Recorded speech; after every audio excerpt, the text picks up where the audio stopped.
Democrats win on health care, environment, women's rights, respect for democracy. But on those issues, I bet you that are the big ones that they vote on more: crime, immigration, wars, economy, corruption.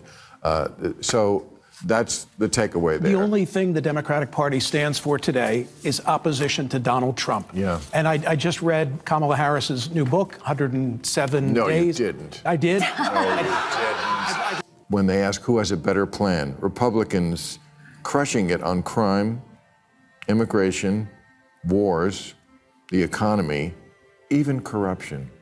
Democrats win by 2 points on respect for democracy. Now, some of this is just because people are stupid.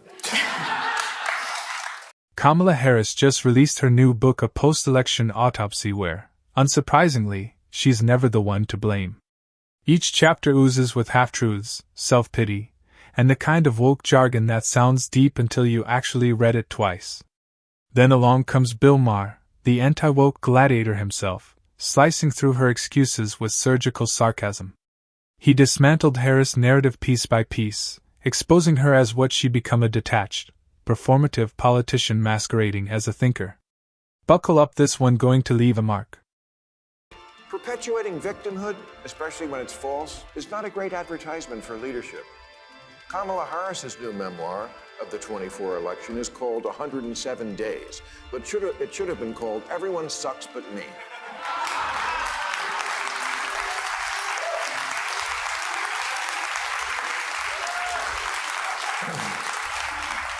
107 Days is a victim's title because, get it, she only had 107 days to win. Yeah, and $1.5 billion, and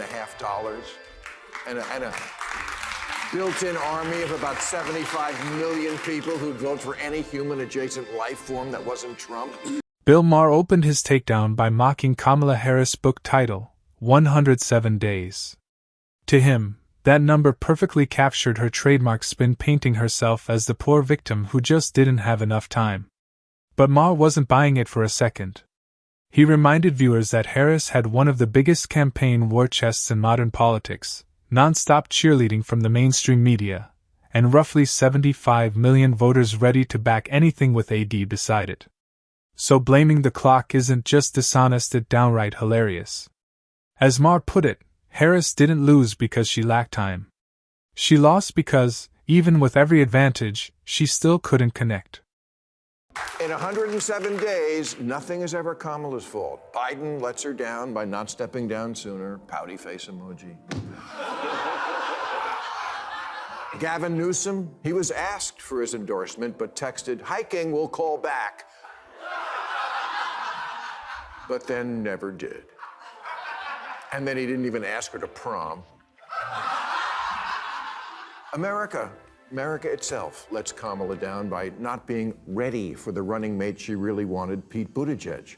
So she's stuck with the Home Depot paint salesman. And the rest is herstory. Poor Kamala. We made her the star of a rom-com and didn't even give her a gay best friend. Kamala Harris didn't just write a book, she penned a full-blown political soap opera. In it, she doesn't hesitate to throw her former boss, Joe Biden, squarely under the bus, accusing him of refusing to step aside soon enough for her to save the campaign. She even suggests Biden ignored warnings about his fading mental sharpness. So much for loyalty. But Harris doesn't stop there. She shifts the blame onto America itself, claiming the country just wasn't ready for a female president because apparently, accountability is optional. And for the grand finale, she laments not getting her ideal running mate, Pete Buttigieg, as if that would have changed everything. Classic Kamala: when things go wrong, everyone at fault but her. Kamala writes that on election night, when it was clear she lost, an aide peeled the words "Madam President" off the cupcakes before handing them out. Oh, geez, that's like a scene from Bridget Jones Runs for President, for Christ's sake. This part is pure comedy gold. Kamala actually blames one of her own aides, yes, an aide, for removing the Madam President labels from cupcakes before they were handed out to voters. According to her, that tiny act somehow played a role in her epic downfall. The irony, the aide only did it because, by then, everyone knew Kamala had already lost to Donald Trump. Imagine that cupcakes taking the blame for a historic election loss. Maher couldn't help but laugh at the absurdity. While the rest of us saw a campaign crashing and burning, Kamala saw a frosting conspiracy. You couldn't make this up, but she sure did. It wasn't a good look for the woman party that all the guys were speaking out for Jimmy Kimmel when Trump went after him, except on the woman show, where for 5 days the outspoken hosts were suddenly as quiet as a geisha. Now, if you're wondering why Bill Maher took aim at the ladies of The View, hear the backstory. They fired the first shot mocking and dismissing his comments after he questioned their sudden silence over the Jimmy Kimmel scandal. But Maher, being Maher, wasn't about to let that slide. He called out their so-called bravery for what it really was: pure performance. When Kimmel was first suspended, insiders said The View might be next, and suddenly the show's famously loud panel went radio silent. Producers and hosts alike kept their heads down, terrified of being the next ones cancelled. But the moment news broke that Kimmel was returning like magic, their voices came roaring back louder, bolder, and conveniently safe. Maher nailed it. Their courage only shows up when there's no risk attached. Then on the 5th day, they rose and said, "No one silences us." No one had to. You silenced yourself.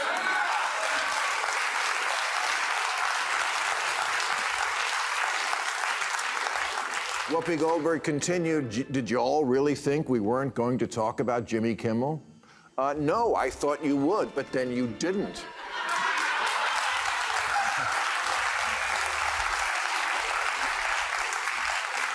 "5 days? Talk about needing extra time to get ready.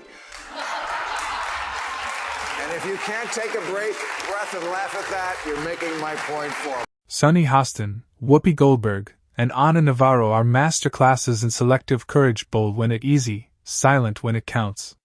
These women have built entire careers on outrage, quick to cancel anyone who dares stray from their script. But when the spotlight shifts their way, that fire suddenly cools. The same voices that roar on cue become cautious, calculating, and terrified of the cancel culture beast they helped create. They know exactly how ruthless the mob can be, and they'll bend over backward to avoid becoming its next target. There's a kind of dark poetry to it, the self-styled warriors of justice quaking at the thought of losing their platform. Yet the moment the coast is clear, they're right back to sicking that same mob on others. Their hypocrisy isn't subtle at a daily performance, polished and broadcast for millions to see. When they ask who has a better plan, Republicans crushing it on crime, immigration, wars, the economy, even corruption. Democrats win by 2 points on respect for democracy. Now, some of this is just because people are stupid. When it comes to sheer popularity, a true Donald Trump may have lost a bit of steam. And honestly, that's to be expected. Maintaining sky-high momentum after such a historic political comeback isn't exactly easy. But here the catch: while his approval ratings may rise and fall, Trump still dominates where it actually counts, on the issues that matter most to everyday Americans. On the economy, he connects with working-class voters who remember lower inflation and bigger paychecks. On the border, he viewed as the only leader willing to restore real order. And on the world stage, his unapologetic America First stance still commands attention and respect. So sure, Trump might not win any popularity contests, but when it comes to results, he's still miles ahead of the field. Democrats win on healthcare, environment, women's rights, respect for democracy. But on those issues, I bet you that are the big ones that they vote on more: crime, immigration, wars, economy, corruption. So that's the takeaway there. The only thing the Democratic Party stands for today is opposition to Donald Trump. Yeah. And I just read Kamala Harris's new book, 107 No, Days. you didn't. I did? No, you didn't. At this point, the Democratic Party's entire strategy can be summed up in 2 words: fight Trump. That's it. That's the playbook. They've turned opposing him into a full-time career, squeezing every ounce of political mileage out of the anti-Trump narrative. It worked once, when Biden rode that wave to victory. But when they tried the same tired routine against Kamala Harris's opponent, voters had had enough. People were burned out on the constant Trump bashing and started demanding something real: policies, plans, vision. And when they looked to the DNC for answers, they found nothing. No coherent economic plan, no border solution, no leadership, just more outrage and recycled slogans. The Democrats built their entire identity around hating Trump, and now that the outrage has run dry, they're left looking hollow, directionless, and completely disconnected from the voters they once claimed to understand. It's like, as you probably know, it's like a diary of what happened, but I was looking for, okay, and what's the plan for the future? There wasn't any, and she's just indicative of the party at large. And by the way, that's one of the reasons she lost. She's rewriting history in the book, too. She's now against men and women's sports. Like, come on. Like, they tried to dismantle Title IX against women when she was vice president. Right. I mean, that's just one of many examples. She could have had 701 days and would have still lost that race. But you're right. The data says it's cost of living, it's inflation, it's immigration, illegal immigration, right. All those things. Everything else is at the bottom. And by the way, law and order crime. 107 days, way too many for anybody, but including her. Right. But the more they got to know her, the less they liked her. I've said this many times on this show. Other countries don't do this. They don't have years to run. Maher was absolutely right. The more Americans got to know Kamala Harris, the less they connected with her. And really, who could blame them? Voters quickly saw past the Hollywood endorsements, the choreographed photo ops, and that painfully forced charisma. Beneath all the polish was nothing but hollow rhetoric, delivered with a nervous laugh. When faced with serious questions, she'd either dodge them, ramble through a vague response, or resort to that infamous cackle that became her unintentional signature. It was clear she wasn't ready for the weight of leadership, or the scrutiny that comes with it. People were looking for authenticity and strength. What they got instead was a walking press release. Maher didn't have to tear her down, she did that herself, simply by revealing there was nothing real underneath the performance. They call an election, and they have an election in a month. Yeah, and nor the influence of money. We should do that. Right? That's going to be hard to get rid of. They've tried. Yep. But it's like you don't need 100 days. You need 107 days. You tell people your plan. This is what I am for. This is my thing. You're selling something. You're selling a vacuum cleaner. If I'm selling a vacuum cleaner, I'll tell you why I think it's best. Am I going to tell you every goddamn day for 2 years? Did I tell you about the attachment that gets under the... Yeah, you did. You told me 1,000 times. In the end, Maher's takedown of Kamala Harris and the Democratic establishment was as brutal as it was accurate. The DNC has no real leader, no clear vision, and no genuine connection to everyday Americans. From Kamala's endless blame-shifting to the View performative courage and the party-tired obsession with Trump, it all exposes a movement that's lost its direction and its soul. Maher simply voiced what many already feel: Democrats aren't losing because of Trump, they're losing because of themselves. Until they stop idolizing wokeness and start embracing accountability, they'll keep publishing memoirs about failure instead of writing new chapters of success. And that wraps up today's video. If you enjoyed it, don't forget to like, subscribe, and stay tuned for more. Thanks for watching, and I'll see you in the next one.